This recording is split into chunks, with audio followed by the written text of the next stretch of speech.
a support. Thank you, Carrie. It is there as a support for you, that handout I send. Also, because not everyone can get to this practice and these teachings, and I want you to have access because we as a Sangha are growing, practicing together. And if you don't know what happened, you will be some iteration off from the next thing we're talking about, right? We're interconnected, interdependent in this way also. So if you're not understanding it, that means we as a group collectively cannot go forward without you. How lovely. And so that you'll get those things from me. And now that I have otter summaries. I can just talk into it. I can get it to summarize, which has been very helpful for me, um, which makes things easier also. So thank you. So yes, yes. So you saw the topic. You thought the topic was interesting. So far I've had two people who've responded, which may mean it wasn't the topic. And if it wasn't, then I'd like to know what it was. If it's not the topic that brought you to this, which is we are going to call walking the long ramp, what was it that made you come today? Besides, some of us were gone last week. Jim and I, if you didn't see the handout, um, had the privilege, amazing privilege. It's one was a bucket list for me of going to Tassajara Zen Mountain Retreat Center, and I would have to ask Jim to say where it was exactly, because I don't know, but it was some hour plus from Monterey. I think straight, maybe mostly east and into the mountains. And Jim will correct if I'm way off, but I think that was um, close enough. And Tassajara, just so you all know, is the oldest Zen monastery in the United States, started by Suzuki Roshi, and I believe probably in the 60s. Again, will stand corrected. And it's not just in the mountains, it's actually in a mountain valley. In a mountain valley. And so in this valley, so we went up and then we went all the way down, going, where are we going? We're pretty sure there were moments we were lost, and we were lost plenty, so don't worry, not just in the car, but in life. So it was a mountain valley with hot springs.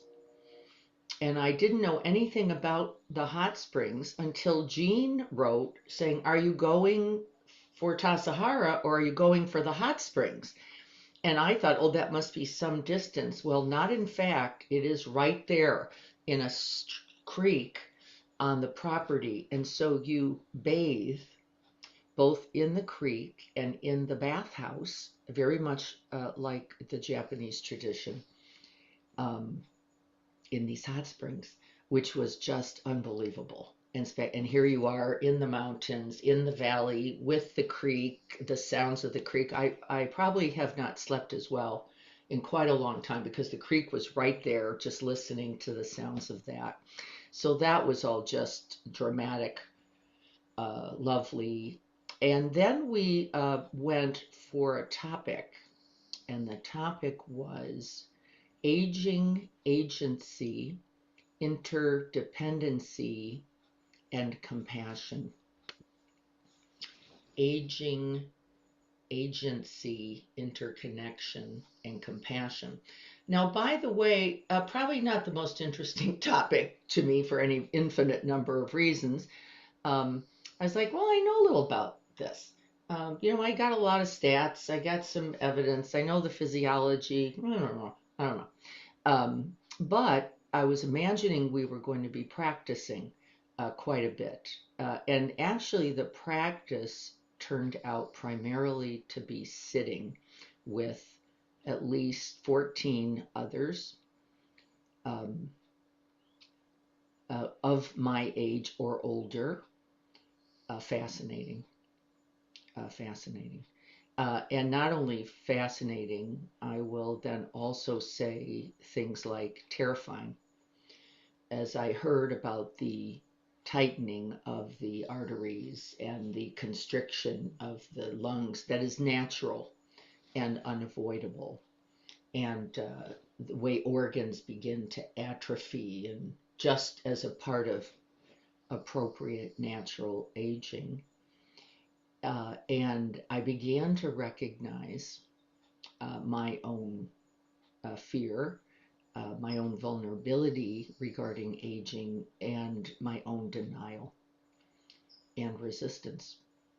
Because I can now, especially with new hips, get around. And so you can then fall into the wrong view by going, well, things are going to be great. And I also recognized, then I'd like to let Jim speak. In the older group, I also recognized I didn't see myself like them. It's like being in an AA meeting and everyone else is the alcoholic. Well, everyone else was the old person. And I was looking at them like, wow, they're doing pretty well for being old. Uh, Realizing that actually some number of them were younger than I was. Some were older as well. But I also began to, as the days went on, and we had lovely teachers, sisters actually, who were 65 and going to be 66 and 64. So there you go, babies, um, the teachers, um, who were very gentle and very regarding of this vulnerability and reality of aging in a most generous and gracious way, holding our group. And as it turns out, we'll talk some more about loss in every moment. But during the retreat, one of the people that Jim and I were sitting with, she sat between us, had some kind of an event. And the event, I don't want to medicalize this, it doesn't matter, but the event required, because we're so far from urgent or emergency care, that she be taken down the mountain to get care. That's significant. And that was a real awakening for me. I recognize that no matter how healthy a moment is, there is only then the next moment. And this idea of the long ramp, I want us to be cautious because it looks like a long ramp if you're alive. And in any moment on that long ramp, from 30 years old on, you are significantly aging and changing. And that in the one moment, this woman looked to be, by the way, one of the healthier, for sure, active, very obviously, smart, very amazing life. She's an attorney. She's very active in her senior community. And here she was, potentially the one who was not going to live that day. Potentially the one. And so as we reflect on walking the long ramp, what we have to understand that means is that you are likely already well on it. You are not just entering, you are not the person, and it doesn't mean that you get 40 more years. And I want to dash this idea of the long ramp as some kind of delusion, is that we've got the next 30 or 40 in which to come to wisdom, compassion, and kindness as it relates to this idea of aging, loss, and ultimately dying.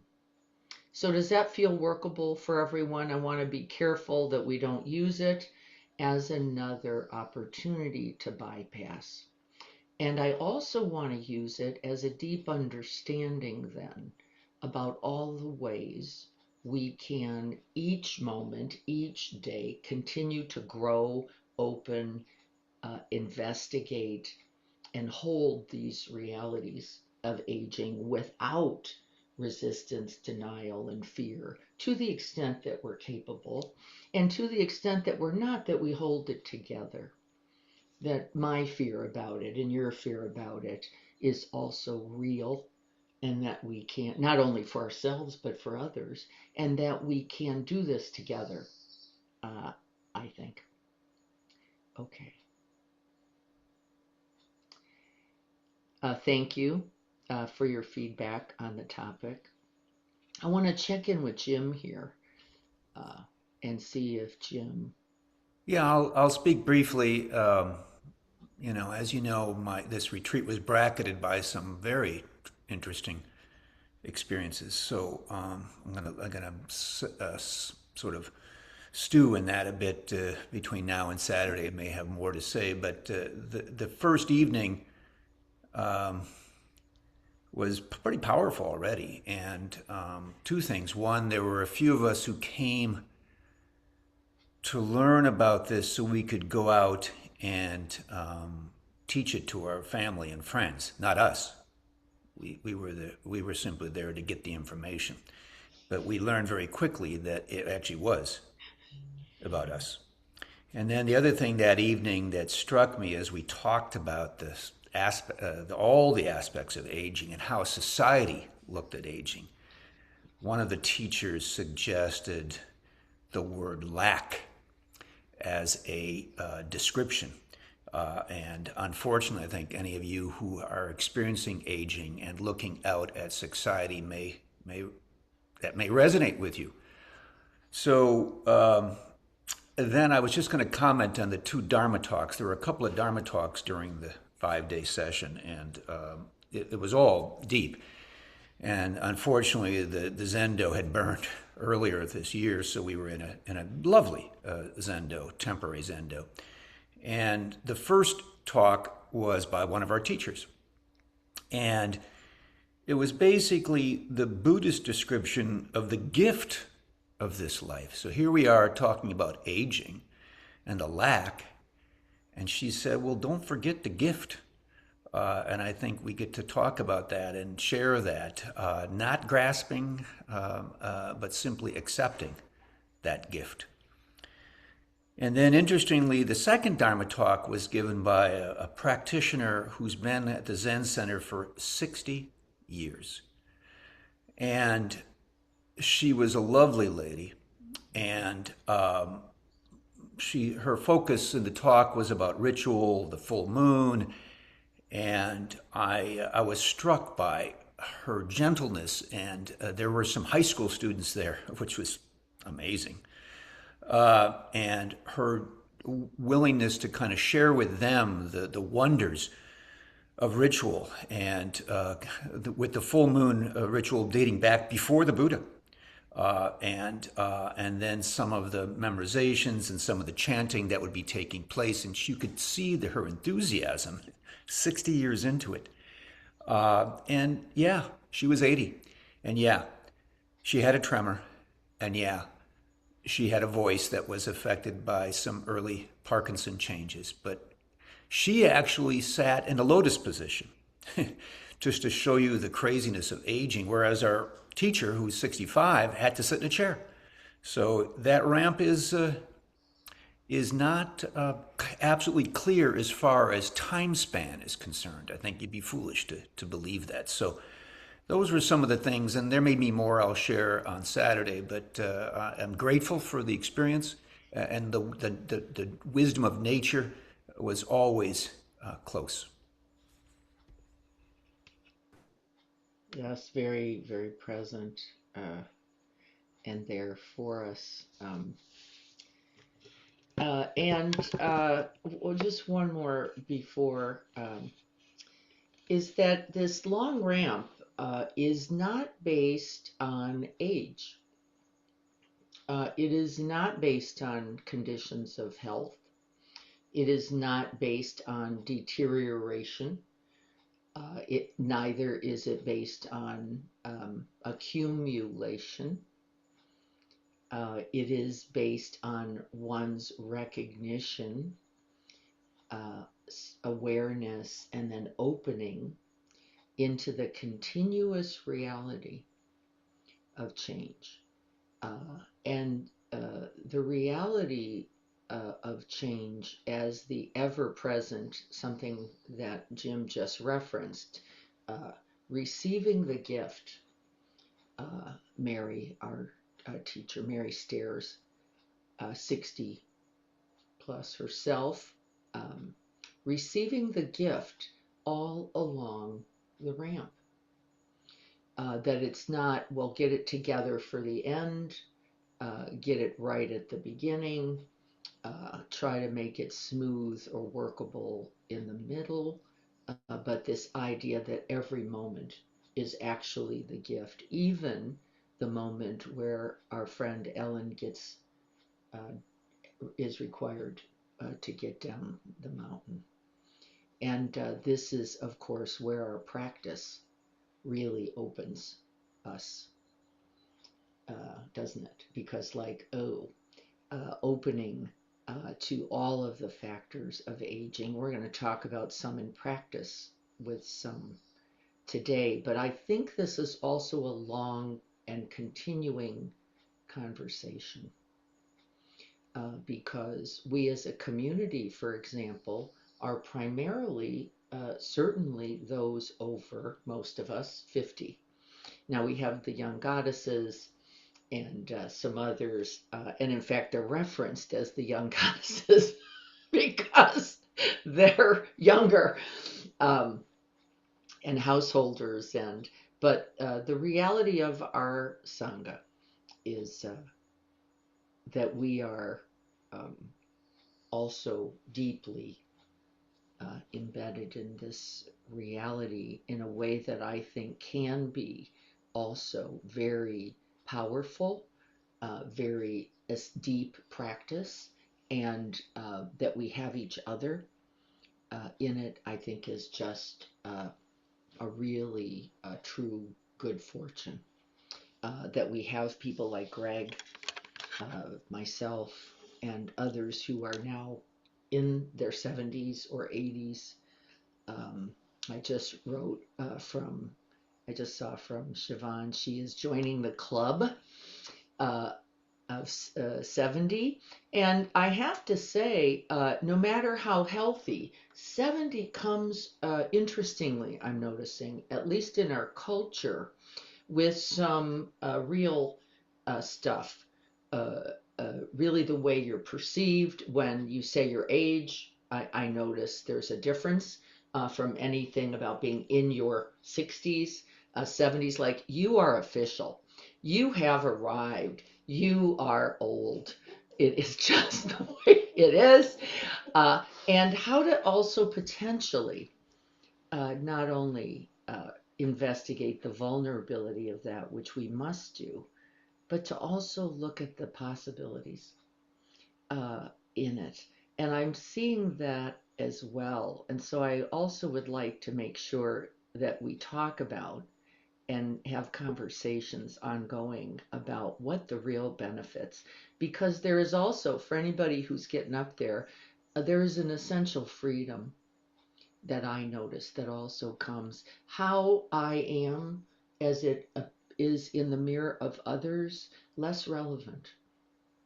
I'm not so caught by others' opinion any longer. I'm not looking for approval from the outside. I don't try to hold up. If only I could look like this, or it could be like this, or especially, I have to say, then also given my hips, uh, everything else is uh, like way down the list because I can walk. And walking is really now recognized as a most essential and precious gift. And what the legs look like is not relevant. It has taken me 71 years to get to that. 71. That, oh, that bump or this vein or that cellulite or this thing or there that's a little jiggly and this is a little is was so misguided and unavoidable also. Like couldn't have gotten here, I think, without it. So I want to see if we can't take a look. We're going to only cover some of this potentially, so I don't want to overwhelm. And I think it's a slow conversation, so I want to. And as Jim was saying, uh, the Linda Cutts, her name was, the 80-year-old abbess and Zen priest who was so lovely. She used, so it isn't like I've got genius about this in any way. She used this poem and I put it in the handout and I want to read it. And then I would like to talk about it. But more importantly, I'd like to practice with it. And it is by Dogen. And it goes like this.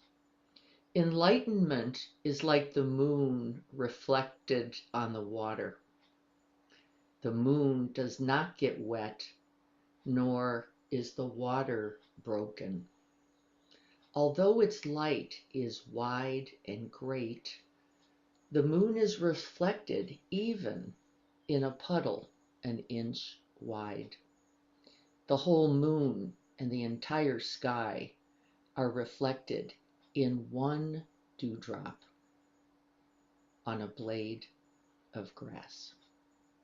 The whole moon and the entire sky are reflected in one dewdrop on a blade of grass. And when I heard the poem, first it was so striking to hear her recite it with her shaky, vulnerable, tender voice. And then I think it's so important that we remember that we are each that dewdrop, holding the whole of it, the beauty, the tenderness, the tension, the conflict of it all, and that we are not separate from it. And it's so easy because of my thing and your thing and then the other person's thing, or you're doing it this way, to separate and then diminish our particular precious facet of this dewdrop that for now we're going to call aging, the long ramp. And the long ramp is identified here as being, it is no longer than a moment, is it? If you don't understand this idea of the arc of aging being really what maybe things like continuous, ever present, happening all the time, sometimes with changes we love, wisdoms, right, ease, the depth of the practice and its benefits are here in a way that I have deep appreciation. But also the realities of change, of loss, of grief, of fear are also a part of this arc. And we have a tendency, I think, particularly in sometimes our more, depending on the socioeconomics also and demographics, we have a tendency to be able to deny it because we can look pretty good. We have access to travel, to healthy foods, to activities, to the arts, and can say, look at these beautiful opportunities, and it's all true. There's no denying it. But it doesn't in any way allow an escape from the other truth that my lungs this moment are now becoming more fibrous and becoming stiffer. And that no matter what, breathing, is going to be more difficult for me, no matter how much cardio I do. And this is our other myth, isn't it? Is if I do the walk every day, then somehow I can be okay. And it's not accurate, is it? It doesn't mean you can't be as okay as you could maybe be also, but it doesn't mean that that's still not happening. And in fact, Ellen, the woman next to us, was an example, but we have examples here in our own Sangha of someone who exercised, walked many miles a day, and then gets a diagnosis. And then not only gets a diagnosis, gets ramifications from the medications and the chemo. And then not only from that, really begins the process of the long ramp. It is one continuous experience of gains and losses that we often deny. And I really want us to wake up to this so that we are not in suffering as it relates to this truth that our society will not help us with at all. Do we get this idea? Is this making sense for us? I was going to just say something that I've uh, been kind of teaching along the way, but we emphasized extreme sports so much at the beginning of the 70s, 80s, 90s, and now people think basically they can outrun it. Yeah. And instead they're deteriorating their bodies by trying to stay at 30. Yes. Isn't it true? We're good at running. We're good at denying. We're good at looking good. I think we've got that down pretty well. But the long ramp is unavoidable, isn't it? And again, it doesn't mean you still don't exercise. It doesn't mean you still don't. But we don't want to get caught in this idea that if somehow we get it right, we can bypass these essential realities, or that somehow we can walk on a different ramp, which I think, like, I'm over there while you all are over here. And then, in my life example only, I had family that lived forever, and they lived forever pretty generally healthily. And I have a 90 almost year old mother who just got a hip replacement, who's already walking again, and who lives alone, and her father did as his mother did, and they get to their hundreds, and my mother has every, and to some extent not unreasonable, expectation that that might be her life as well, and yet, right? The truth is that nothing is guaranteed, because you can get a UTI tomorrow or today that takes you out. And so we have to be careful in the concept of the long ramp, which is if I'm generally okay today, this means I have 20 or 30 years, because it doesn't mean it, and it isn't accurate. And I think our denial and our avoidance around that reality is going to prevent us from then what? For me, the urgency of our practice. Then we just keep pushing it off, like, I'm busy, I have another day, another hour, another moment. I don't have to cultivate compassion through that opening into vulnerability. Isn't it how we get there? Opening into the truth of suffering that must be done if we're going to grow.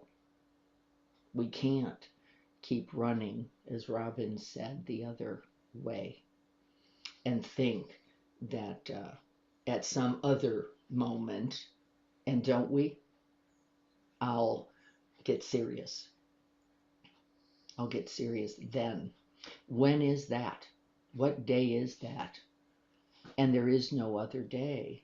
And so, if nothing else, we want to recognize this truth without collapsing, I think, into fears or resistance or denial, um, into there is no other moment on the ramp but the one we are gifted here,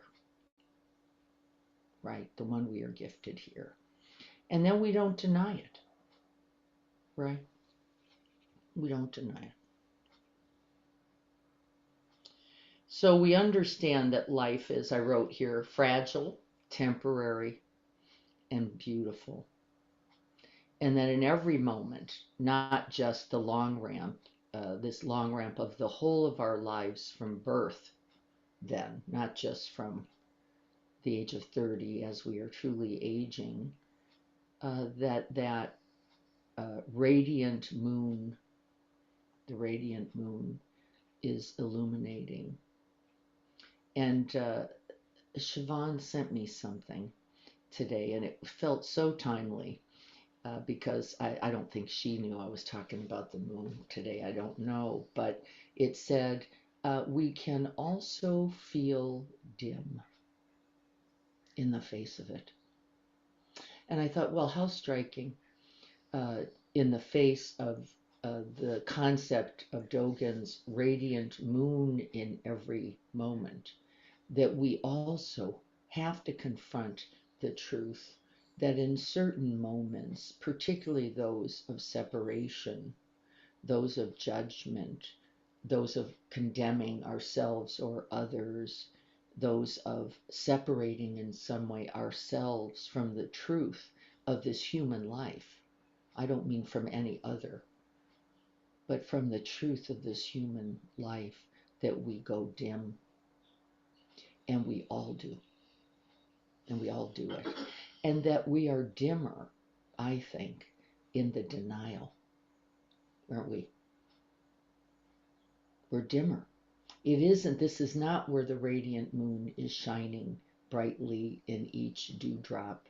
It is because our denial is masking the truth of our whole hearts, isn't it?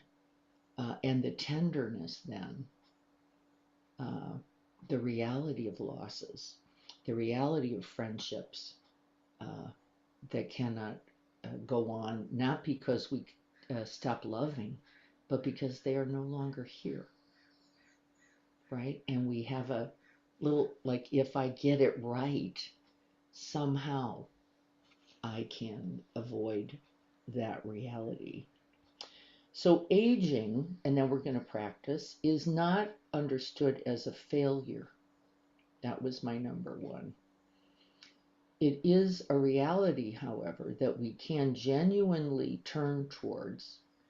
And in the Buddha's teachings, he uses, of course, the 5 daily remembrances as one of those essential practices. I am of the nature to grow old. I cannot escape aging.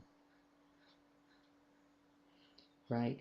Without denial. It's just an honest, genuine, wholehearted statement. It doesn't say I have to remain energetic, youthful, beautiful, smart.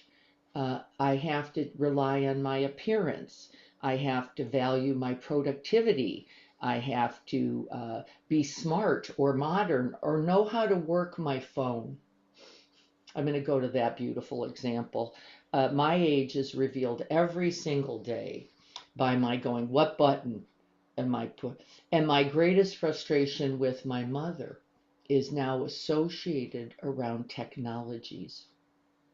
My greatest frustration with my mother is that she has an iPhone that she has no idea how to use, but she needed that phone because everyone else who was younger had one. What does that mean? She had to have it. And doesn't know the off button from the volume button. and is never going to get it, which I have come to my own term with. As I am not going to get these next iterations of AI or right, and that I don't feel like I must in order to be kind or caring or compassionate or wise. Aging is maybe a signal about a truly embodied life where I no longer have to be anything else, that it is enough as it is. There's the long ramp of letting go. I'm not going to talk too much about that today. We're going to save that for Saturday and all the changes that come with this reality of aging. We are going to talk today about gratitude. This is the 60th day of our 100-day gratitude practice. And we're going to be turning more and more towards the reality that gratitude grows with the reality of this fleeting human life, not in spite of it, but actually because of it. The reality, this fleeting human life, is what invites that essential gratitude. And then we start to look around and recognize that the sunsets are brilliant because they are momentary, aren't they? If it was always there, if the sky was always filled with that color, you would quickly, as we all would, come to ignore it or see it as just expected, wouldn't you? But because of its temporariness, because of its brief moment, its fleeting reality, its disappearance, we begin to recognize it as precious. And then the reality of gratitude begins to happen for the truth of our own impermanence. The truth of our own impermanence. Because that reveals, I think, an essential preciousness. And then invites us, as I said before, for me, how to begin to love and live urgently and practice. Because it isn't going to be here, is it? It just isn't going to be here. And so we can acknowledge it and then live in accord, says the Buddha, with the truth of it. And I think we're going to stay with gratitude today. On Saturday, we'll talk about the realities of interdependence and maybe a little more about how to invite loving kindness and compassion. We'll do a little bit in our practice today. I'm going to stop for just a moment and check in. Everything changing. Identities, bodies, circumstances, where we live, what we do, who we do it with.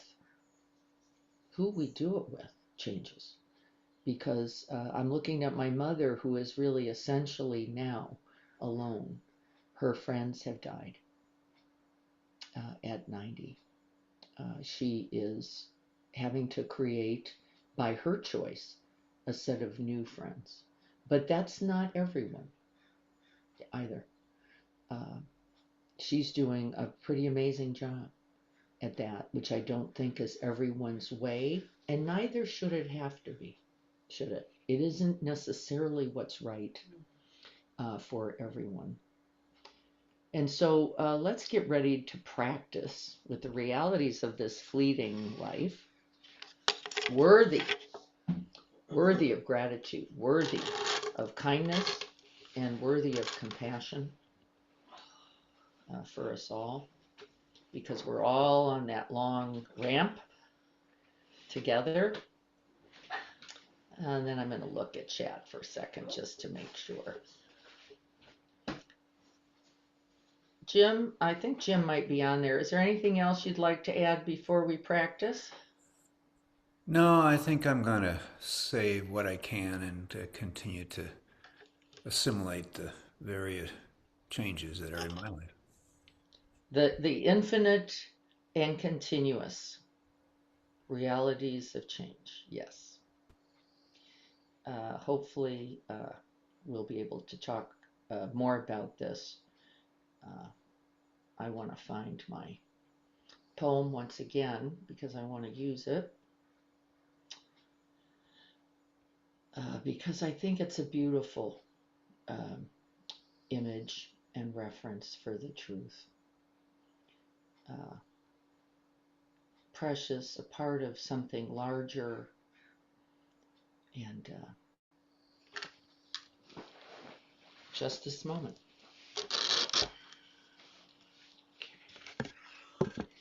Let me look at chant for a minute. Yes, grateful to be with it. We are very lucky to be with anyone who has that much life experience. And also, as Dennis is saying, with the young. It is all beautiful and challenging.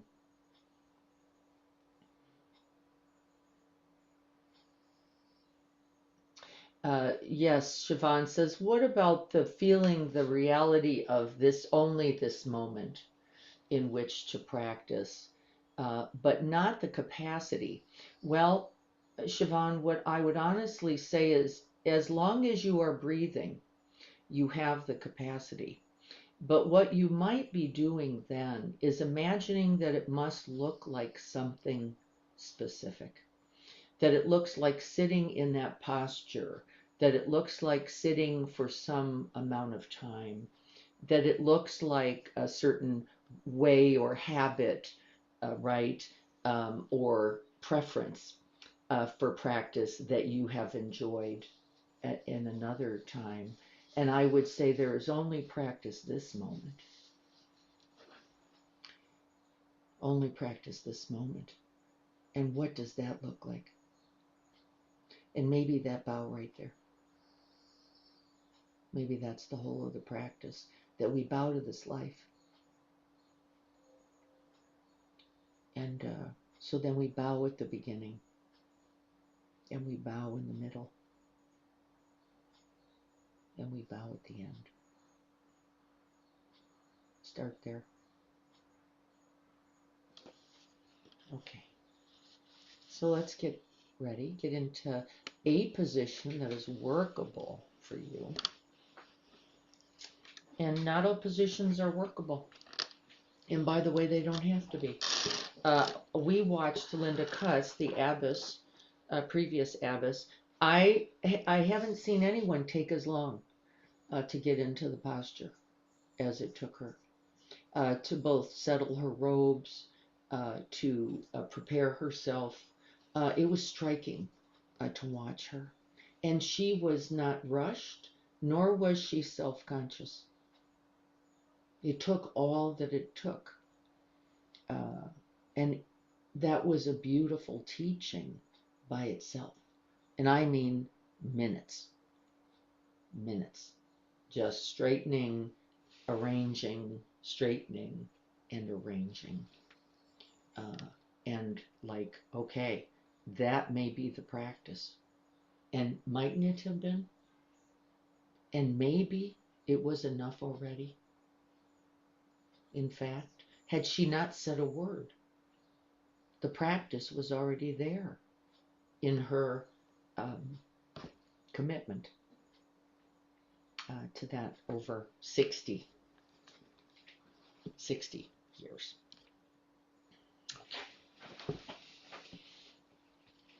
And so we invite the heart of bodhicitta as we begin always. We resource ourselves always first, don't we? We never begin without our whole selves. And then beyond ourselves, the whole of this gifted life, universe, others, we call upon it all.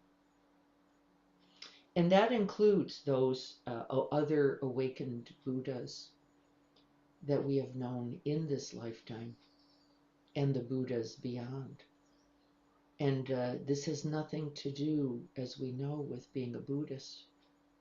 It's those loving others, those caring others, those countless others who have contributed to our ease and our well-being, who are here in us and with us. Now, let's reflect on them, hold them, and then offer the benefits of this practice.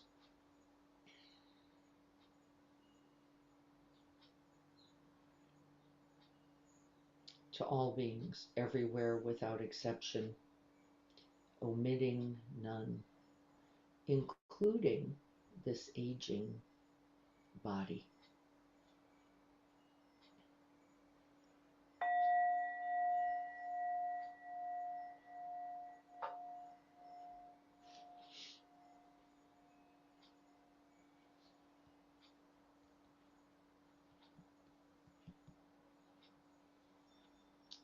And as we sit, we let this human weighted body settle into the earth, its true mother, finding the natural breath.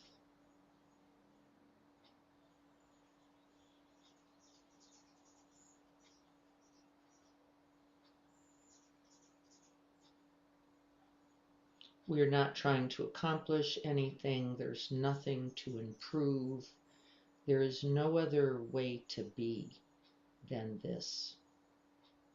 Just this.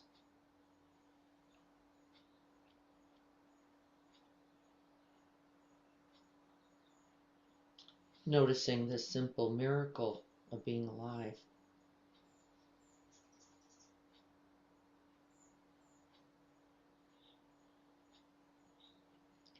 Resting into this living, breathing body.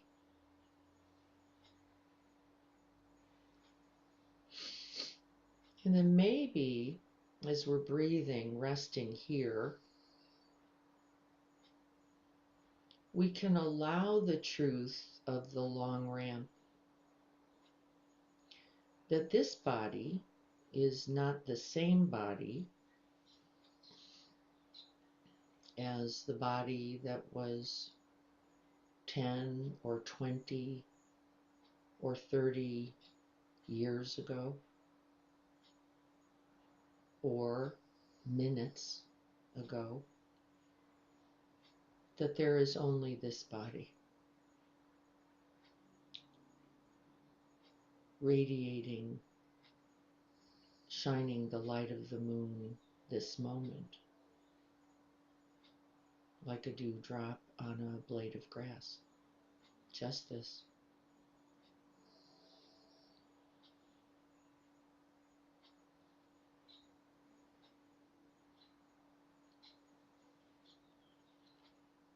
We notice that in this body, even as we rest here, that things are changing.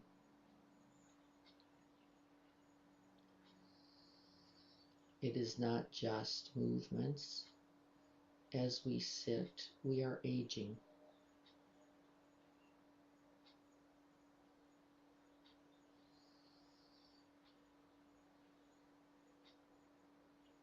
Cells are changing, strength changes, posture changes, body and face. The seasons of life are simply moment to moment. And see if we can't invite and then rest in this Dharma.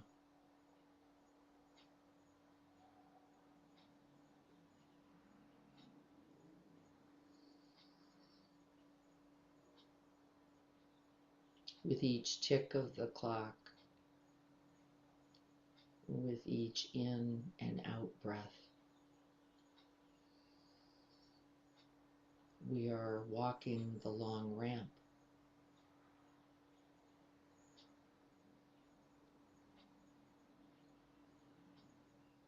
And remember, this isn't to invoke fear or urgency only. It's to invoke the preciousness of this moment, the preciousness of this human life.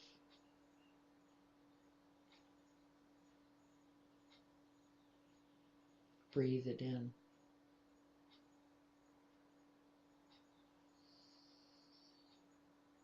And breathe it out.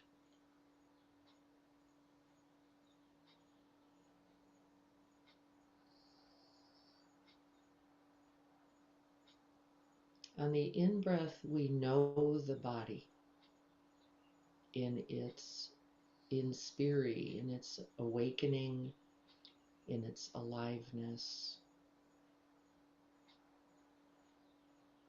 present.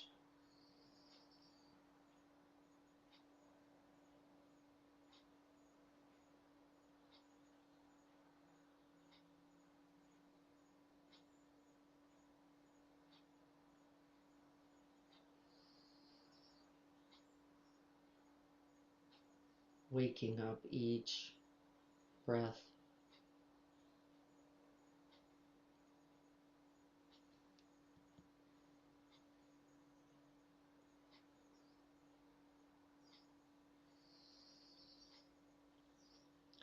Seeing if we can hold this reality of awakening, of birthing, of becoming with the in-breath with a gentleness, not demanding more of ourselves than the awareness itself.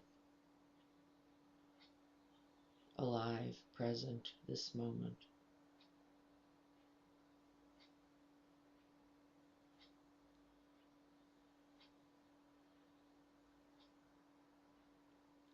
The faithful companion of this breath and this body.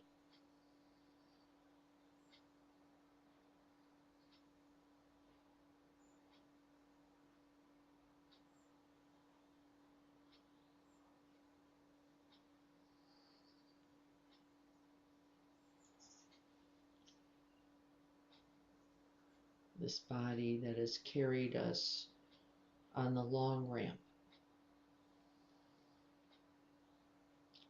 through changes, friendships, comings and goings,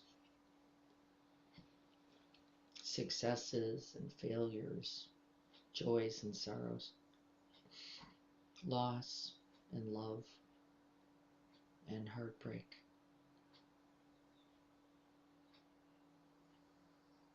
This faithful companion, this breath and body.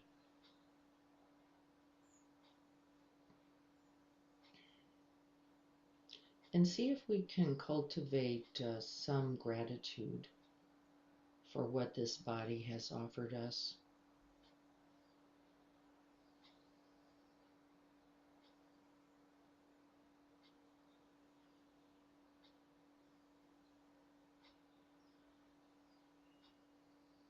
Thank you, precious body, for carrying me, for holding me, for allowing experience, connection, interconnection, love.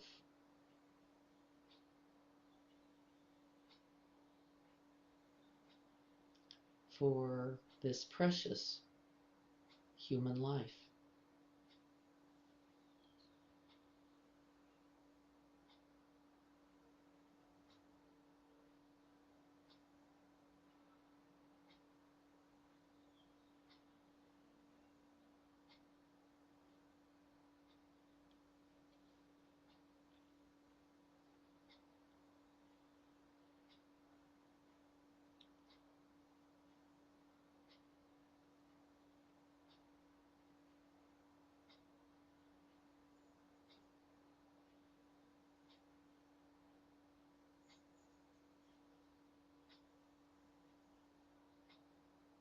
Thank you.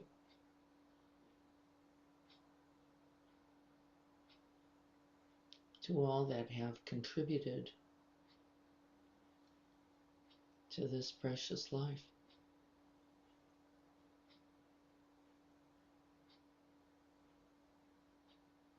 Including yourself.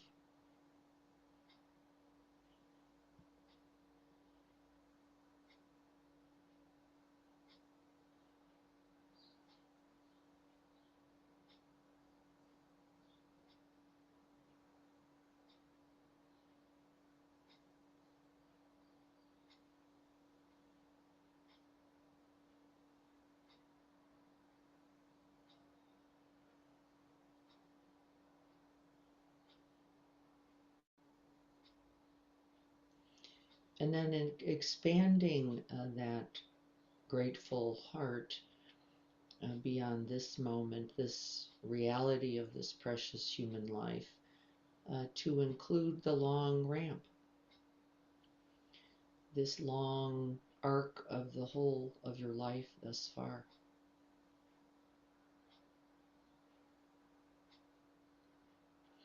And we're not analyzing or evaluating the moments of this life. We're simply allowing memories, points on the ramp to appear. Let them arise, let them be. You might reflect on yourself in a younger moment, particular aspirations or dreams or hopes that you have had. Some realized, some let go.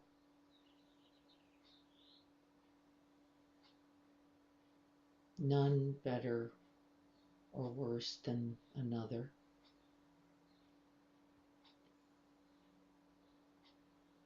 You might be reflecting on certain fears that you have had. Maybe some unexpected turns in your life that were surprises, were unwanted, maybe mistakes.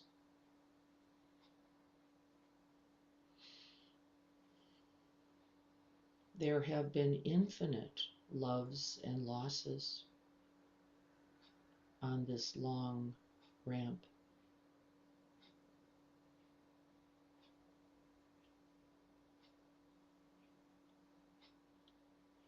And uncountable people who helped to shape it.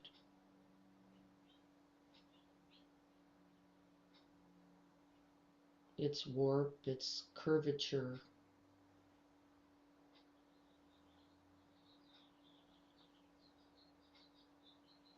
constructed by infinite beings. And you.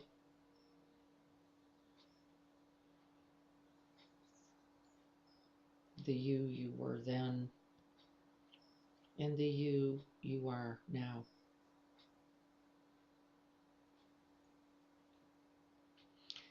And then we notice, makes me smile, the infinite versions of ourselves on this long ramp.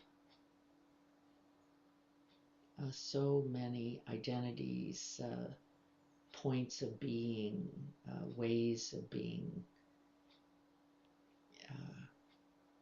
that have already come and gone.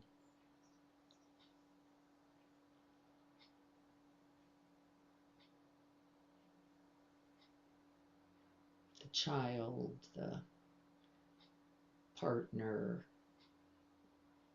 the lover, the friend, the family member, the resource, the teacher, the caregiver, and the cared for. All a part of this long ramp.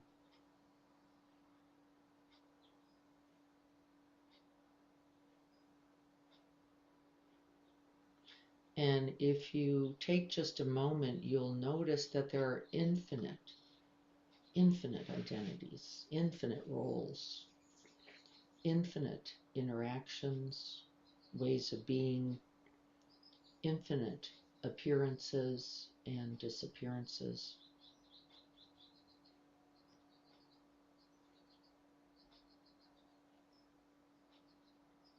All reflections in the dewdrop on that single blade of grass.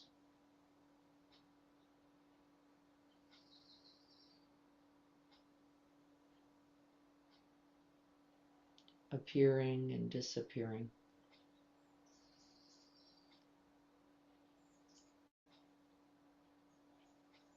Each one precious.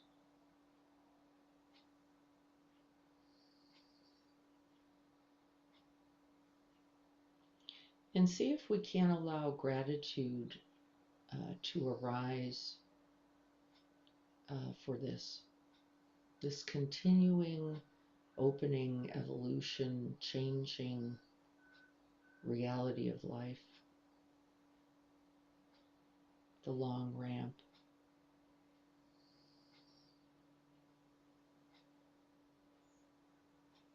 We got joys and lessons, challenges, and infinite love and forgiveness, all a part.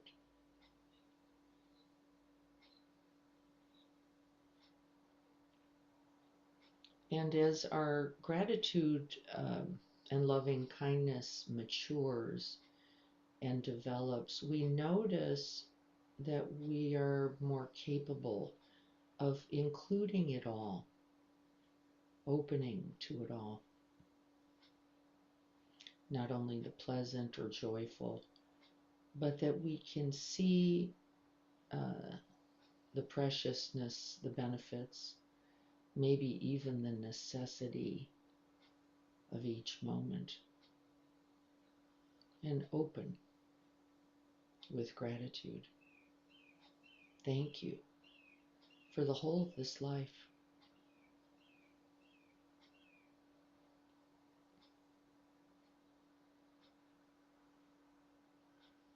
Thank you for the joys and the sorrows that have opened me, shaped me, and are cultivating this boundless heart.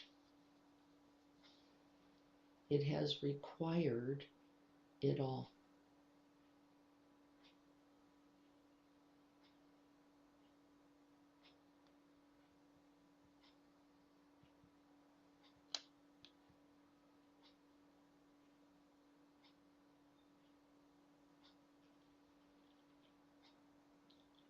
We don't force anything. There's no certain feeling to have.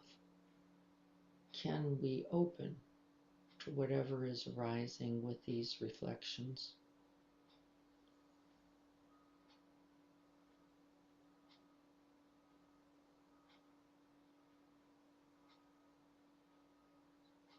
And then also on the long ramp, there are the inevitable losses. And we're not forcing anything here. We don't have to turn in a particular direction. We're just going to simply acknowledge that with every life comes loss.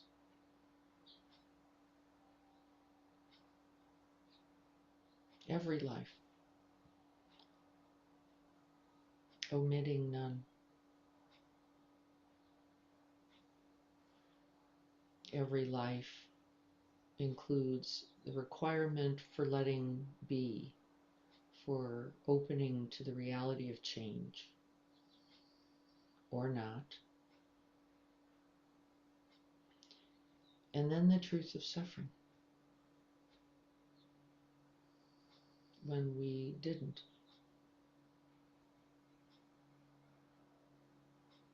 We acknowledge the truth of the reality of pain and loss in this human life.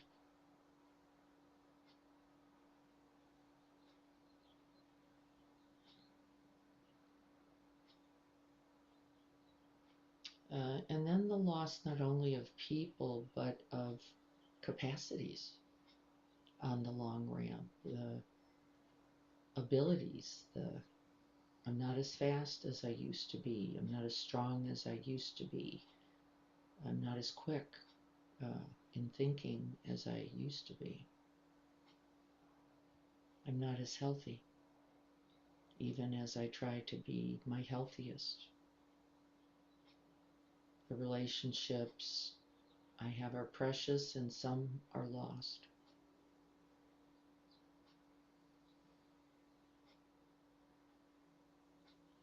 The reality of the relinquishment on the long ramp,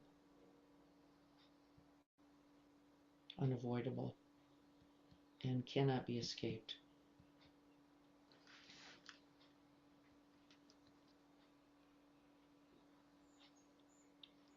And notice where you might experience the truth of this in your own body.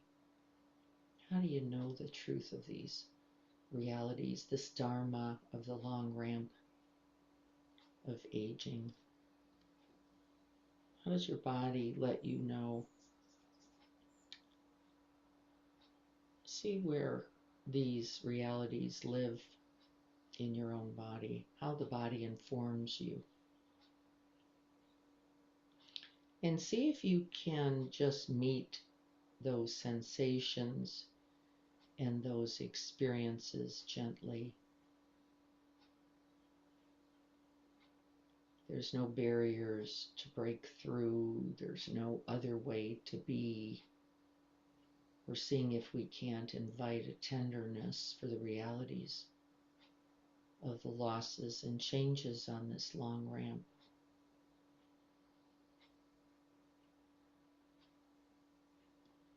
The long ramp of our own life.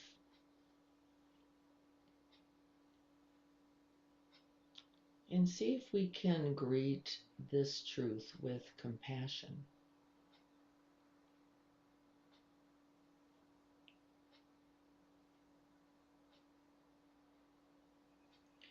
There's no need to change anything. There's nothing to fix. We can place our hands on our own hearts, inviting that tenderness, that support, holding ourselves in compassion. May I hold all of these changes in my life with a tenderness. Can I greet or meet the losses that I have had and will have with kindness and compassion? May I be gentle with myself on this long ramp.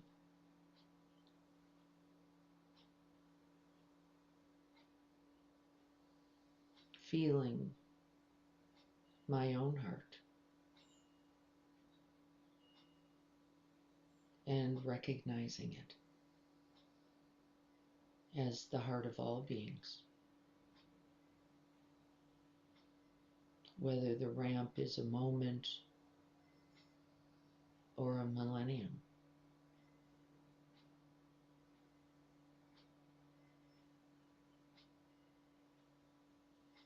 Tenderness, gentleness, compassion, and that essential friendliness, being with myself as I am on this long ramp.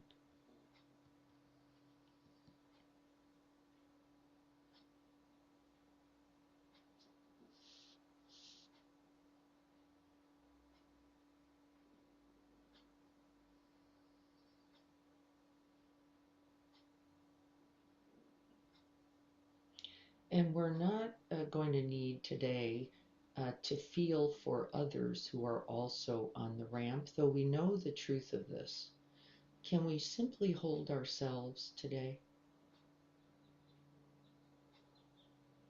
Breathing with and into our own bodies, changing, aging bodies. feeling for ourselves.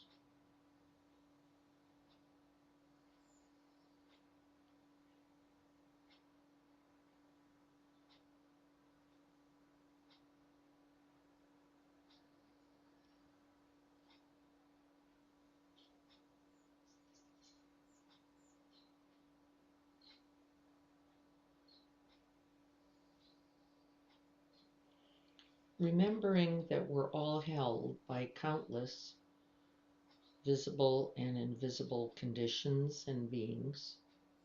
We're not alone. And see if we can hold the truth that we are held by this immeasurable web of life, even as we confront the long ramp. We are held, supported, and grateful.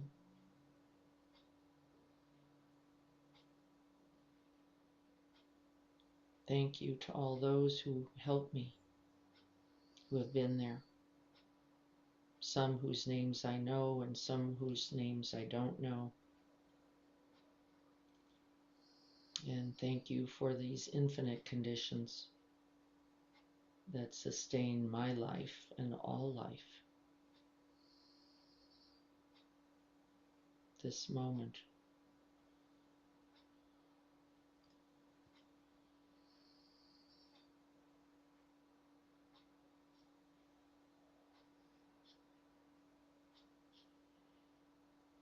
And may I walk this long ramp with wisdom, with kindness,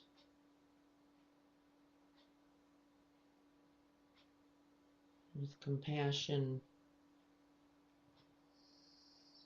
and with courage.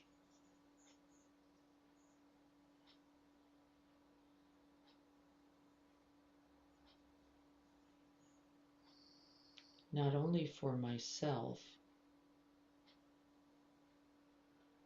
but for all beings.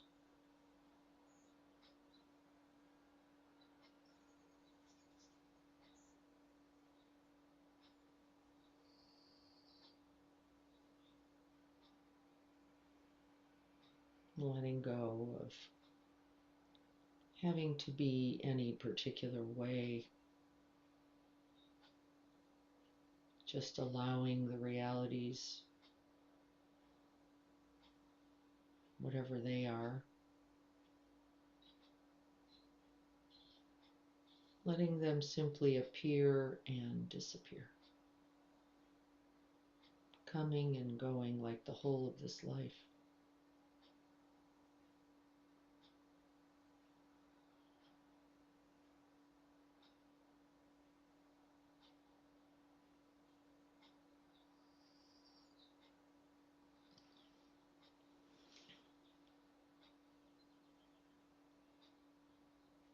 And whatever is appearing, may this too belong.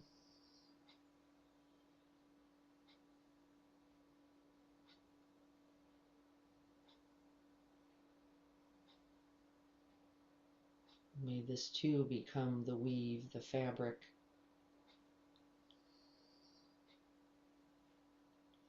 the ramp of our life.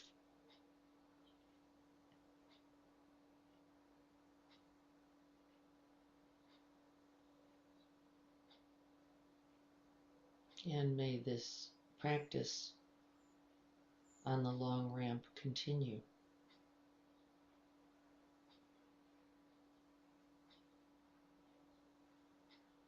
And may it be of benefit to all beings.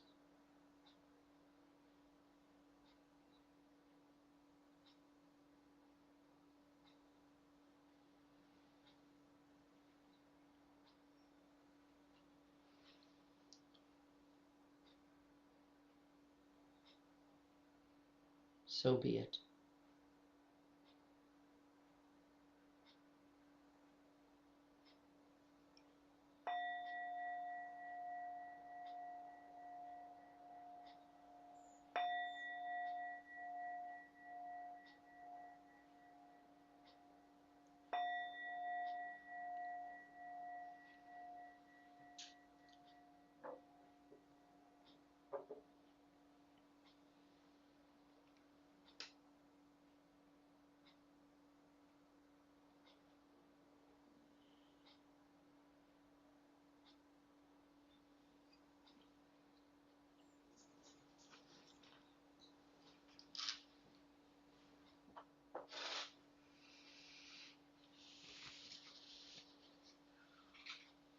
taking a moment, seeing how you are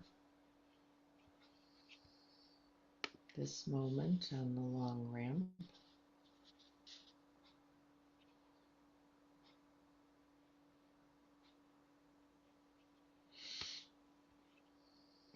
This will be a continuing conversation. And I hope that you can feel its importance, because it is something we as a culture just refuse to acknowledge, to talk about, and to let be true, right? And then you spend a lot of time in denial, in resistance, in trying to be some other way, and consequently, you fail, don't you? Consequently, you fail because there's no way to do it. And it doesn't matter how good you look. It doesn't matter how young you look. It doesn't matter how much you know. It doesn't matter how healthy you are this moment.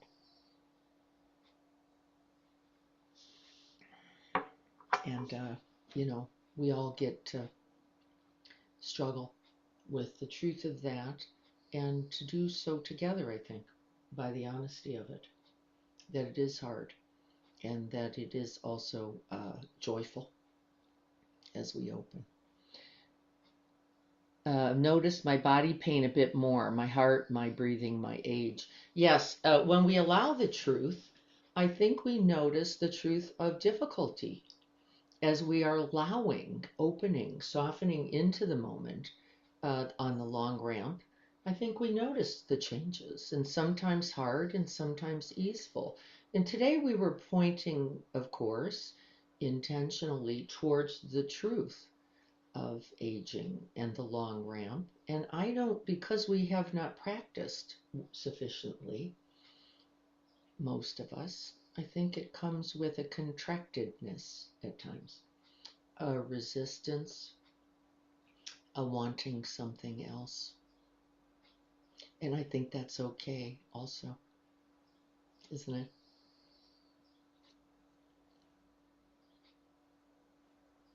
Yes, I think we're all resisting the truth. I can keep feeling the tenderness in me as I really just open to this. And again, with a generally healthy, uh, comportment. Jim just wrote something about lack. And we talked a lot about the perception of lack on the ramp, and that the lack isn't real, though there is change and loss associated. There is also gain, often, however, invisible, isn't it? It's invisible because it is the change and the widening and the opening and the inclusion of your own heart,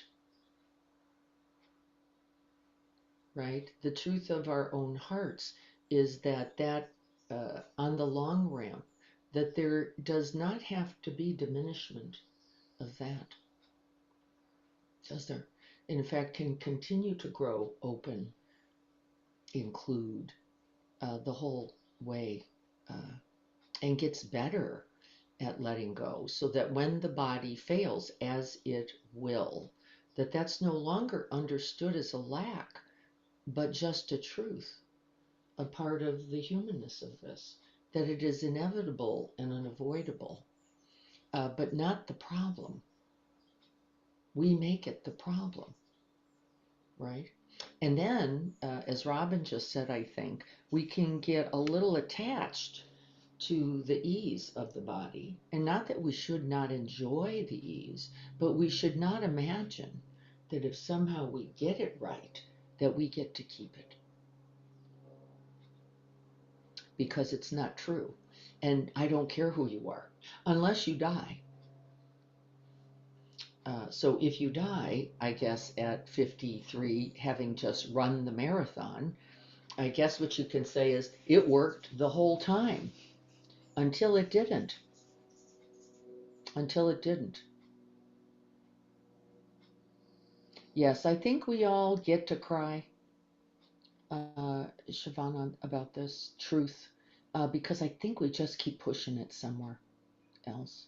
And again, we all look pretty good, don't we? We're all looking pretty good.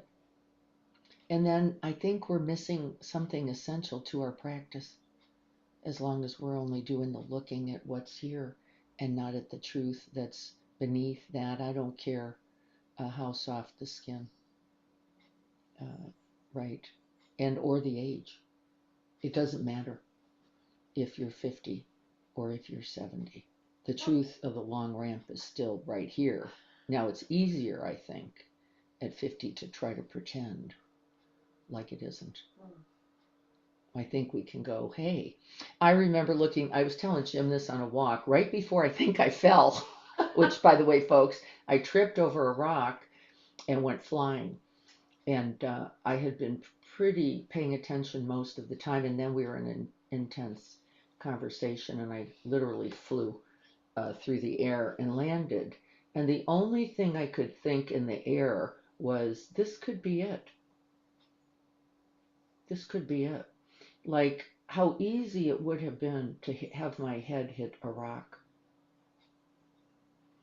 or have the hip break or and then never walk or right.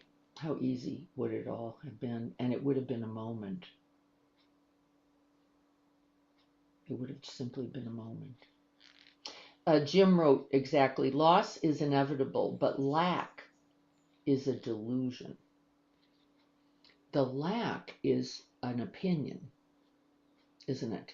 It's a perspective taking. It's a denial of the truth of the loss as somehow wrong, bad, the problem, when it in fact, as we're talking about, is essential. It is unavoidable. And without it, this is the part I find so striking, there can be no wisdom. Without it, there can be no compassion.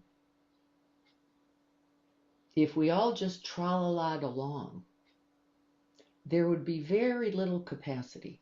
Well, it feels like there'd be less gratitude as well. And less gratitude, that's Because right. it's always, like you said, the sun is always there, the health is always there. I'm never gonna die, and I don't understand why that alone doesn't spur us to go in that direction, to go, because we're all aware, we're all clear, we're like, again, right, aren't we one of the only animals that knows we're going to die? That's right. And yet we Are the keep greatest at pushing away and don't denying want to it. look at that when it could be Yeah. the greatest gift. It is the greatest gift to go, I know I'm not going to have this forever. Yes. I know I'm not going to get to appreciate, enjoy, or struggle through That's right. this forever. Yeah. And yet we still become so delusioned.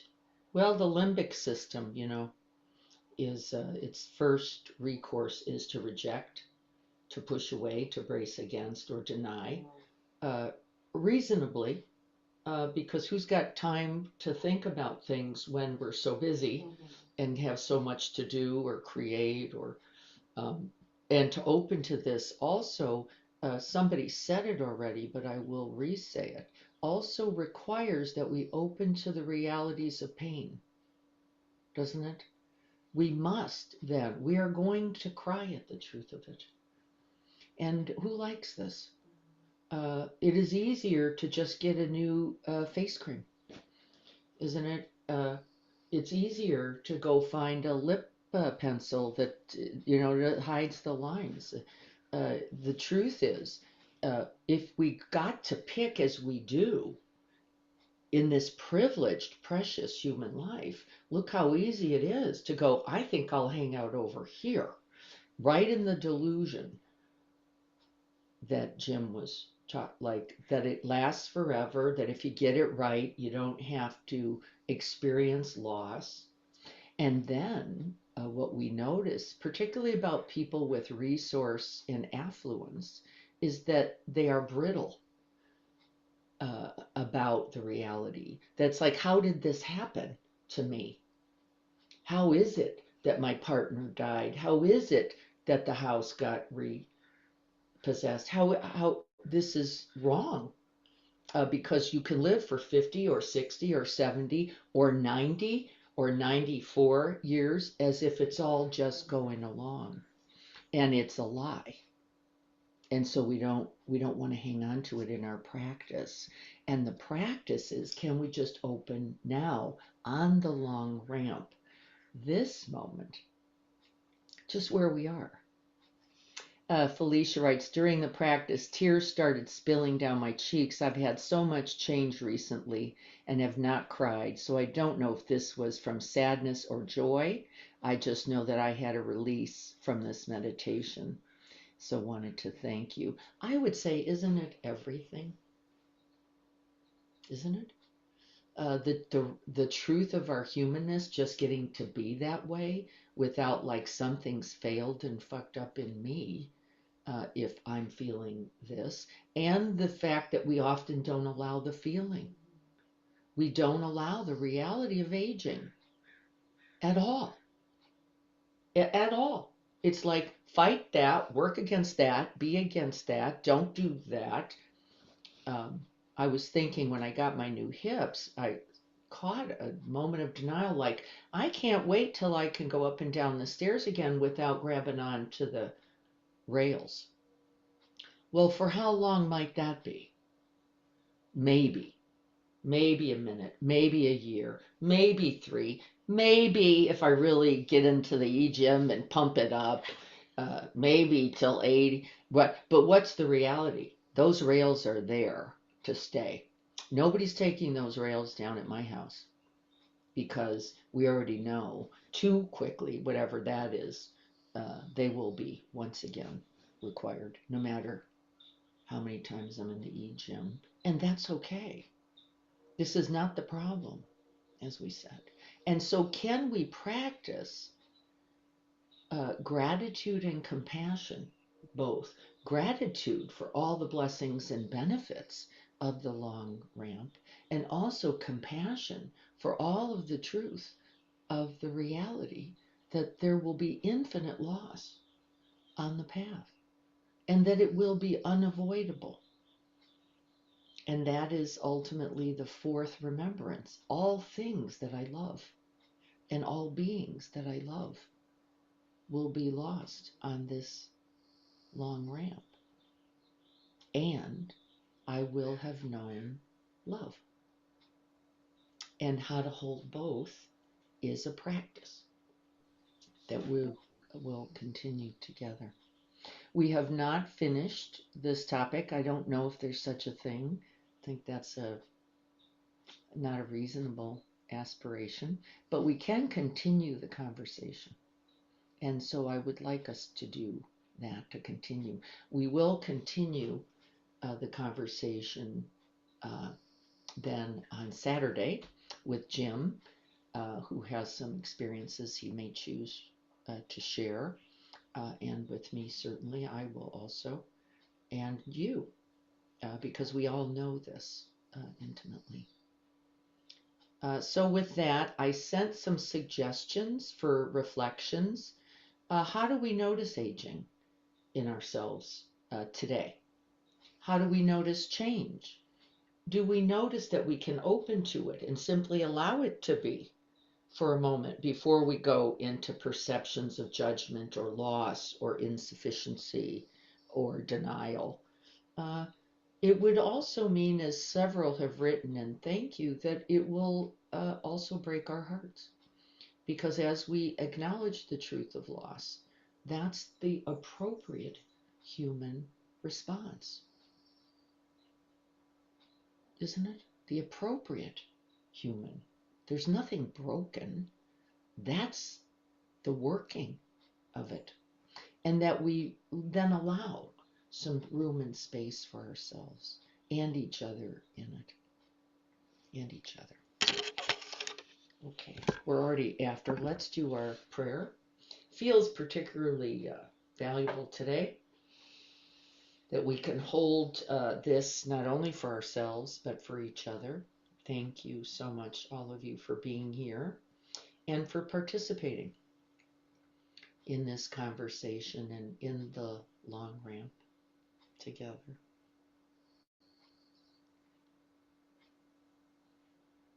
Breathing in and out, resting the body and the mind within the body.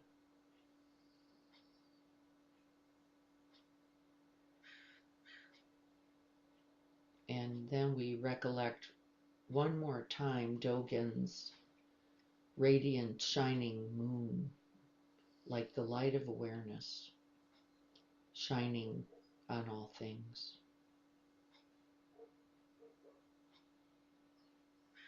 And you, the dewdrop,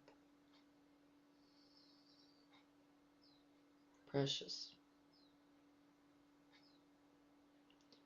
May I be a guard for those who need protection, a guide for those on the path, a boat, a raft, a bridge for those who wish to cross the flood.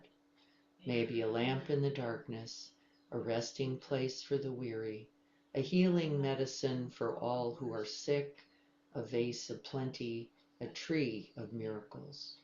And for the boundless multitudes of living beings, may I bring sustenance and awakening, enduring like the earth and the sky, until all beings are freed from sorrow and all are awakened.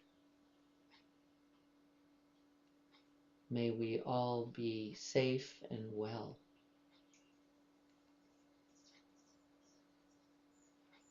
May we all have ease and well-being.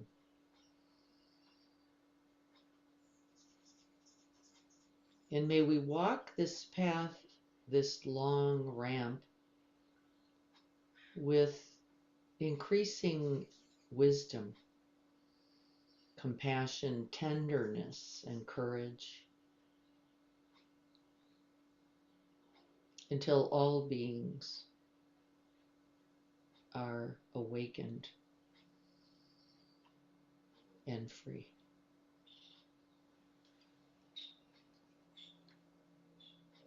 So be it.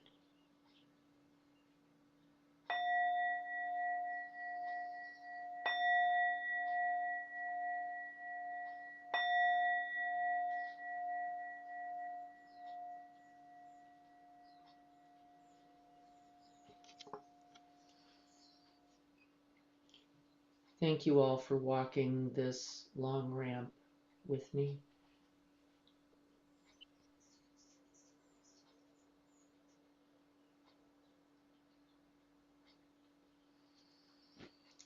Thank you. Thank you all so much. Continuing on Saturday in the garden with zucchini brownies. Zucchini brownies. Lots of large zucchinis. I was gone for the week. They're the size of babies.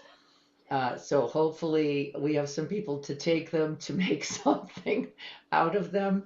I couldn't bring them all up. That's how big they are. I couldn't carry them all, but would love to share those with you. And if you're not going to be here, please join us on Zoom on Saturday at 7:30. Yep, you're going to be wherever you are for the wedding, but you might be able to drop in on Zoom, and would love to see you as we continue this conversation and the practice on the long ramp. May you enjoy this day. Be well, everyone. I look forward to seeing you soon. Thank you, Diana.